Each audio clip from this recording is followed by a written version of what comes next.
Malco, de Gastón Suárez.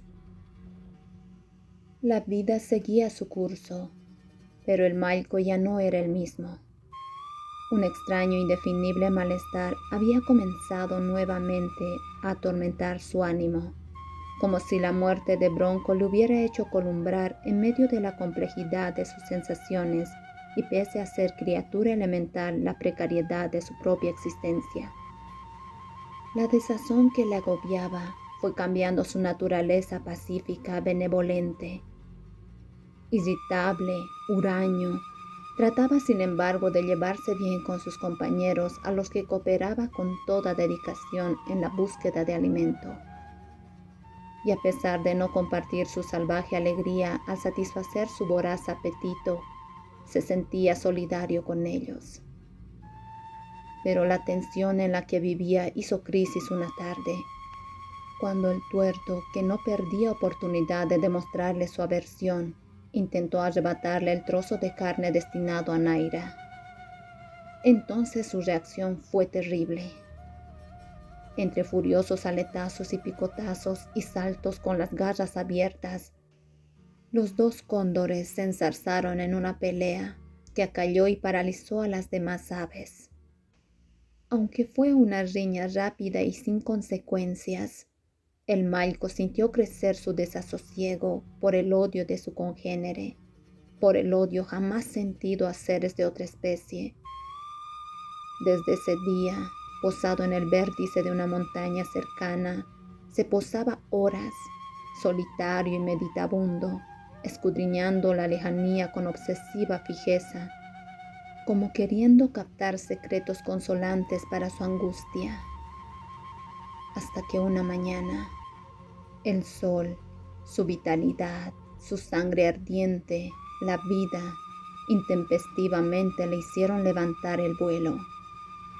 Siguiendo vertiginosas estelas imaginarias, fue alzándose en los aires con inusitada potencia.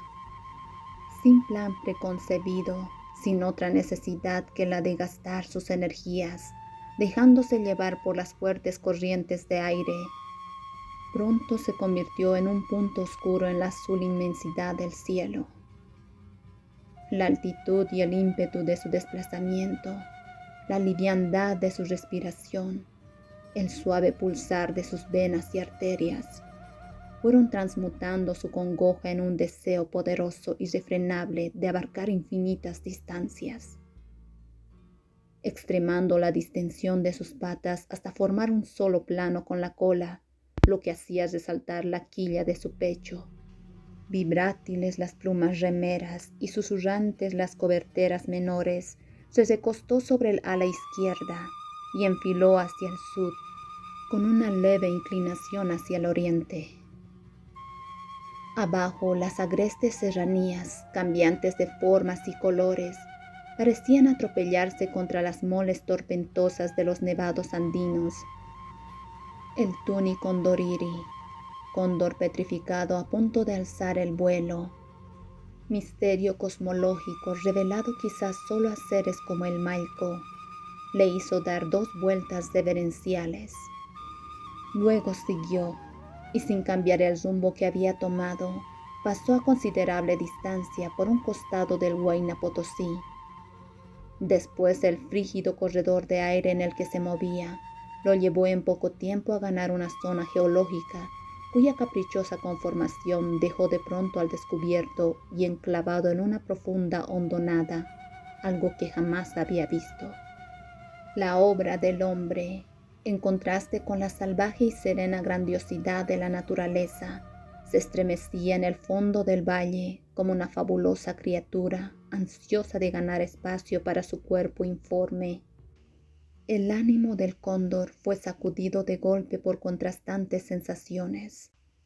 Asombrado, medroso, con subyugada curiosidad, fue pasando por sobre la ciudad que aparecía a sus ojos como un alocado, gigantesco hormiguero. La enorme altura de su vuelo, que lo tornaba casi invisible desde la tierra, le permitía, sin embargo, a los pocos minutos liberarse de la fascinante visión. Y cuando se fue acercando a la cumbre del Illimani, paulatinamente fue recobrando su natural equilibrio. La majestuosa montaña, con su casco níveo acentuando el color azul cárdeno de su masa, le produjo una súbita exaltación. Y como si hubiera fijado límites a su excursión, atraído por la solemne belleza del coloso, inclinó el ala izquierda y entró en órbita alrededor de sus refulgentes picachos.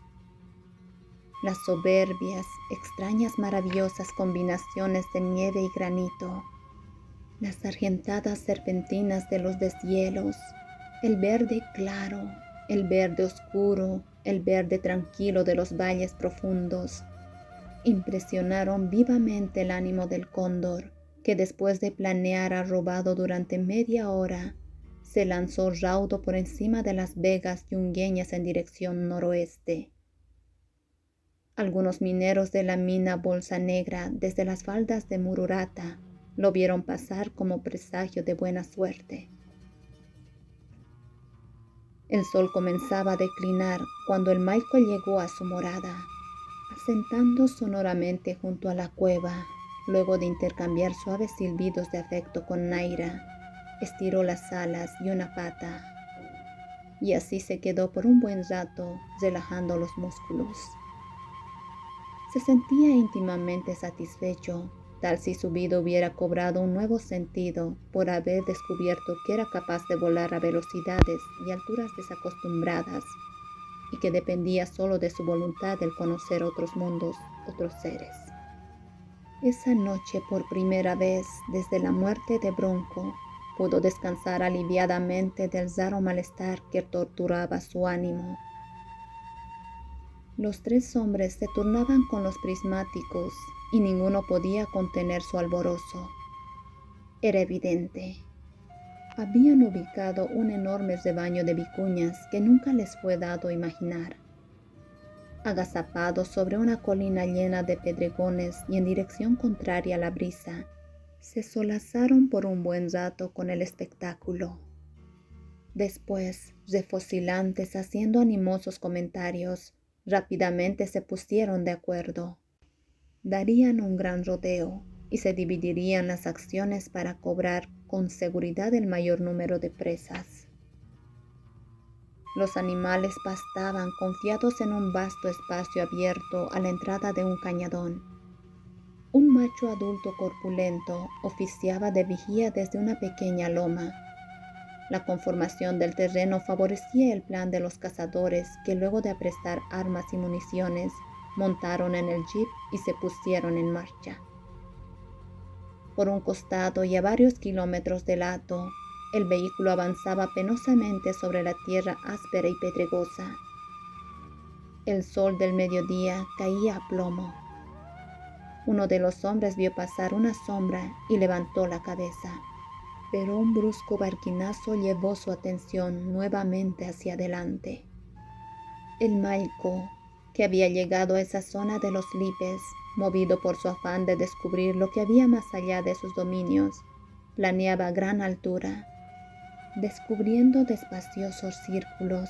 Intrigado, curioso, no quitaba los ojos del vehículo, en un intento sin duda de descubrir su extraña naturaleza. Al cabo de media hora, los hombres habían alcanzado su objetivo. Uno de ellos, ágil, vigoroso, se apeó de un salto con una ametralladora liviana en las manos. Luego de dar instrucciones a sus compañeros, bajó por una pendiente del cañadón, hasta ubicar un lugar desde donde podía disparar a sus anchas. Los otros dos, llevándose una escopeta y un rifle, retornaron por donde habían venido. El cóndor se quedó sobrevolando encima del hombre solitario, que encendió un cigarrillo y se puso a fumar, asumiendo una pose de héroe a punto de enfrentarse con su destino. El Maico desde su altura lo observaba escrutadoramente, como si adivinara sus aviesas intenciones, mientras el solazo hacía cesar al hombre por cuyo rostro rubicundo corrían gruesas gotas de sudor. El cóndor se sentía liviano, pleno de energías. se había alimentado temprano y describía sus círculos sin ninguna prisa, ajeno al discurrir del tiempo. De pronto los lejanos disparos de los otros hombres lo alertaron y lo mantuvieron en tensa expectativa. El hombre se incorporó en su escondite y se aprestó a la matanza. Luego de algunos minutos en los que el tiempo parecía haberse detenido, un leve rumor de estampida fue creciendo por el estrecho, hasta que de súbito, atropellándose, corriendo ágiles, velocísimas, aparecieron las vicuñas. El hombre, con los ojos relucientes, conteniendo sus ansias, esperó que se acercaran, y cuando las tuvo a tiro, lanzó un alarido de bestia milenaria y comenzó a disparar como enloquecido. Machos, hembras, crías, saltaban en los aires, se retorcían y caían a diestra y siniestra con los ojos desorbitados, implorantes, sorprendidos. El tumulto, el polvo, el sordo retumbo de las balas y los gritos del hombre enajenado asustaron al cóndor, que rápidamente tomó mayor altura. El drama había durado apenas unos minutos. Luego que las vicuñas sobrevivientes pasaron la línea de fuego y se alejaron aterradas, desoladas, dando brincos, se instauró un estremecedor silencio. El hombre, lleno de emoción infame, salió de su escondite. Dejó a un lado el arma aún humeante y, desenvainando un filoso cuchillo, se puso a verificar el número de víctimas. Insensible la agonía de algunos animales que se agitaban con los últimos estertores, deshumanizado el rostro por repulsivos visajes, fue degollando a las vicuñas, que solo tenían las patas destrozadas y que aún así realizaban vanos esfuerzos por incorporarse y huir. Poco después, el matador, con las manos ensangrentadas, sudoroso, recibió a sus compañeros en medio de estólidas exclamaciones. Trataron de halagar su sudoroso orgullo sanguinario. Arriba, el cóndor experimentó indefinibles sensaciones, como si la brutalidad del espectáculo hubiera turbado sus sentidos, impidiéndole excitarse con el olor de la sangre. Abajo, los hombres, extrañamente enmudecidos, fluctuando entre la codicia y su remordimiento, se dieron a la tarea de juntar los cuerpos sacrificados. Después de cargar algunos en el jeep, emprendieron el retorno a su campamento. Ya volverían a desollar y a recobrar los cueros del resto. El Mailco, tomando la misma dirección que el vehículo, ya de vuelta a su montaña, lo siguió largamente, hasta que fue descubierto por uno de los hombres. «Aquel pajarraco nos viene siguiendo desde hace rato». El hombre de la ametralladora levantó la cabeza, y al ver la majestuosidad de su vuelo realzando la pureza del cielo, experimentó un brusco sobresalto, como si un lampo de luz hubiera iluminado fugazmente los más profundos hondones de su alma, y por algunos segundos se sintió miserable, pequeñito, inevitablemente arrojado a su trágica condición. Pero reaccionó enseguida, y como si odiara el haberse entrevisto a sí mismo, y como si la mortificación de su conciencia se debiera a la presencia del cóndor, levantó el arma silencioso, irritado. Luego de apuntar morosamente, disparó una ráfaga.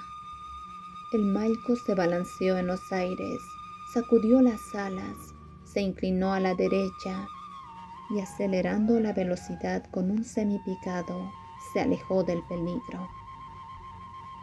A enorme distancia de sus enemigos, observando en la lejanía el cono armonioso del Chorolque, volvió a retomar el rumbo a su refugio. Cuando llegó, avanzada la tarde, asentó con suavidad junto a la cueva de Naira. Luego de echar una cálida mirada a su adormilada compañera, se arrebujó en sus alas e, impresionado aún por los sucesos que le fue dado expectar, Se quedó mirando con un velo de tristeza en los ojos la lenta puesta de sol. Naira percibió los primeros movimientos del huevo, pero se mantuvo echada alerta, esperando una confirmación. El sol de la mañana daba de lleno en la cueva, y al mismo tiempo que calentaba el ambiente, enardecía la corriente sanguínea del ave. Todo parecía propicio al nacimiento del pollo. Cuando el huevo se agitó bruscamente bajo su plumaje, Naira se levantó alborotada. Con las alas entreabiertas, emitiendo suaves cloqueos, se puso a observar los esfuerzos que realizaba la avecita al desgarrar el cascarón. Una vez que apareció la cabeza, pequeña y húmeda, Naira, aplicando cuidadosos picotazos, lo ayudó a desembarazarse de su prisión. Luego que el polluelo se vio libre, quedó inmóvil, pasmado ante los cálidos rayos del sol. Orgullosa, exaltada, fascinada, Naira lo contempló un momento. Después, con tierna delicadeza, lo metió bajo sus plumas y se echó, dejando que el pichón ansioso de luz sacara la cabecita. Y así, madre e hijo, consubstanciados en el milagro de la vida, se quedaron quietecitos, mirando el cielo azul. El malco llegó a mediodía con un trozo de carne en las garras. Ceremonioso se acercó a su compañera y al ver al recién nacido, primero lanzó un leve graznido de sorpresa. Luego sacudió las alas y emitió una serie de agudos silbidos a los que Naira respondía con otros más bajos y moderados. Por un largo rato las dos aves estuvieron expresando su júbilo elemental, hasta que Naira, acuciada por el hambre, se puso a desgarrar la carne, mientras el malco, vibrante de gozo, alzó el vuelo y se fue a dar unas vueltas, como si quisiera comunicar al viento, a los montes y al cielo el feliz suceso. Desde ese día y durante 6 meses, el malco y Naira se turnaron para cuidar el pollo. Este se desarrollaba fuerte, robusto. Tenía el plumaje marrón bajito y en su cabeza pelada, apuntada y a la pequeña cresta. Era un bello ejemplar de su especie que se había convertido en el centro de atención de sus progenitores. El malco en todo ese tiempo se había olvidado de sus grandes excursiones. Obediente a las leyes de la naturaleza, vivía solo para llenar sus necesidades y las de su familia. Pero una mañana, viendo a Naira y al pequeño cóndor regodearse tranquilos y seguros, en la boca de la cueva sintió como nunca insofrenables ansias de nuevos horizontes. Levantando el vuelo muy temprano, se dirigió a las cimas del macizo andino, donde se iban amontonando desde el este amenazantes negros nubarrones. El malco, ajeno al lecho, pleno de energías, pronto se fue a las alturas, planeando con poderosa seguridad sobre el paisaje de nieve y abismos neblinosos. Se quedó consumiendo el tiempo, colmado el ánimo de goces infinitos. El avión ronroneante, cortando con ritmo sostenido las moderadas corrientes del aire, se desplazaba bajo el cielo cinéeo con serenidad casi estática. La calma de su vuelo permitió al capitán prestar toda su atención al copiloto, que se puso a leer en voz alta y pausadamente el párrafo de un libro. En la cima de una montaña, o volando por encima de las nubes, o flotando en el espacio cósmico, algunos montañistas, aviadores y astronautas han experimentado a veces los éxtasis más puros y han tenido percepciones maravillosas que cambiaron de un modo radical su visión de la realidad.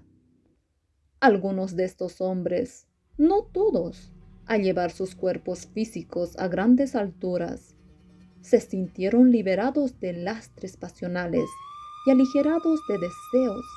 Alcanzaron por el peligro implícito de muerte violenta, plena conciencia de su temporalidad Alabados sean por esto.